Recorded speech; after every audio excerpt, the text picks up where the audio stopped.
अस्सलाम वालेकुम जी फ्रेंड्स। आज का जो हमारा टॉपिक है वो है types of risk.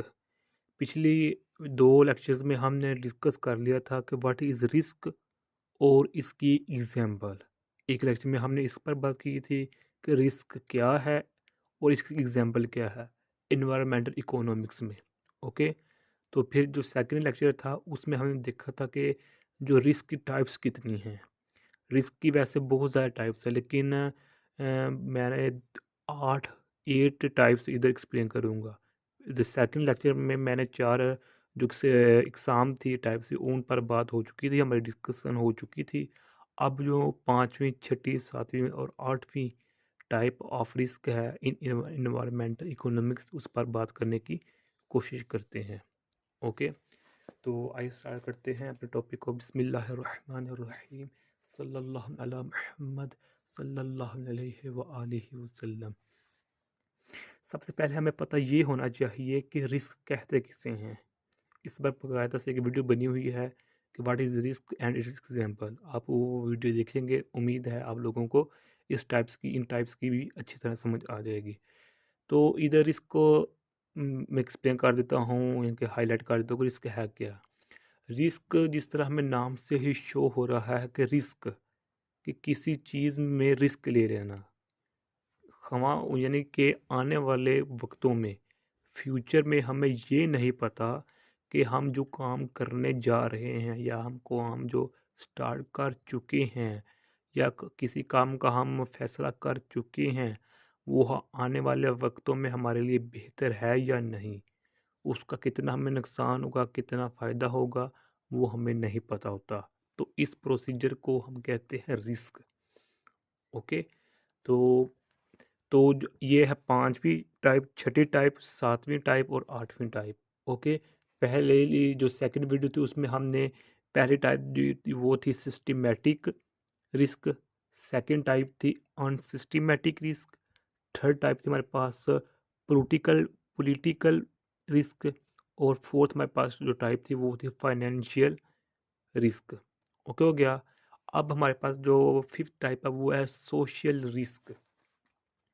Social risk जिस तरह हमें नाम से ही शो हो रहा है कि सोशल यानी कि सोसाइटी से निकला है। क्योंकि हम जानते हैं कि जो सोसाइटी होती है, सोसाइटी में हर चीज़ आ जाती है, जानदार, बेजानदार, बादशाह, गुलाम, आका, उस्ताद, शागिर्द, पीर, मुरीद, हर यानी कि तबके से जानदार, गैर जानदार हर चीज़ आ जाती है सोसाइटी में। तो सोसाइटी में किसी एक फील्ड का बिलो हो जाना, किसी एक फील्ड का ग्रो हो जाना, तो उनका सोसाइटी की डेवलपमेंट पर असर पड़ता है।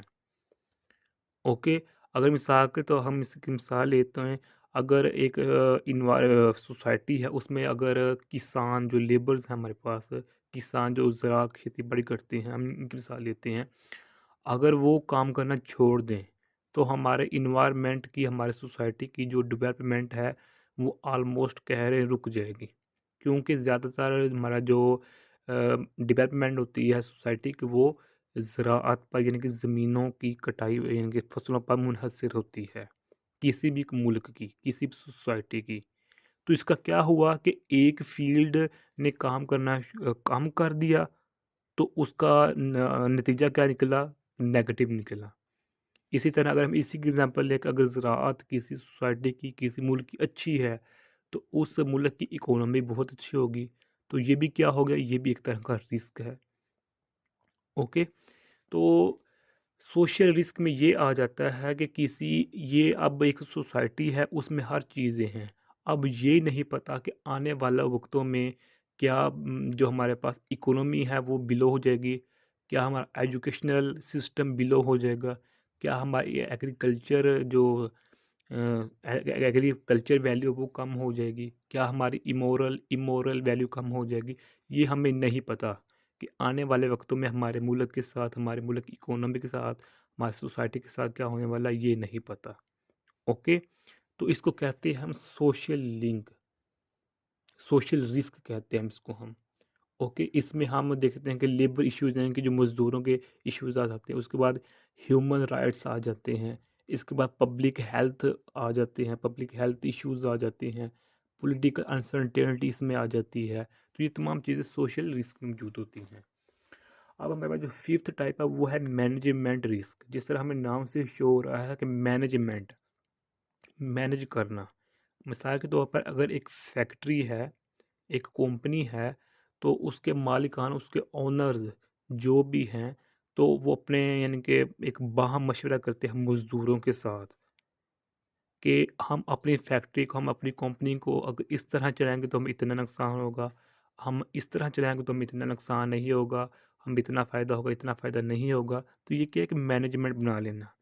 अपना एक मज़दूरों का मालिकान के साथ और मालिकान का मज़दूरों के साथ। अब जब फ़ैसला कर लिया, डिसीज़न कर लिया, तो अब ये नहीं पता कि आने वाले वक़्तों में क्या वाक़ई हमें फ़ायदा होगा? अब इसका कन्फ़र्म नहीं बता सकते। तो इसको हम कहते हैं मैनेजमेंट रिस्क। ओके हो गया? अब मैनेजमेंट रिस्क कई यानी कि ये तो मैंने एक छोटी एग्जांपल दी ना फैक्ट्री की या कंपनी की। इस तरह आप और भी ये एक घर में वालिदैन का बच्चों के साथ, बच्चों का वालिदैन के साथ एक मैनेजमेंट हो गया। तो आने वाले वक्त तो नहीं पता ये कि जो फैसला किया गया है वो आने वाले वक्तों में अच्छा साबित होगा या नहीं। तो ये मैनेजमेंट रिस्क में आ जाता है। अगर मेरे पास सेवंथ जो मेरे पास रिस्क है वो है इंटरेस्ट रेट्स की, रेट रिस्क।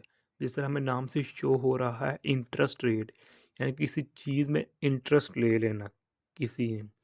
अब इसके हम एग्जांपल इस तरह ले सकते हैं कि मिसाल के तौर पर एक आदमी है, वो कारोबार शुरू किया, उसने किसी भी किस्म का एक कारोबार उसने स्टार्ट, बिजनेस स्टार्ट कर दिया है।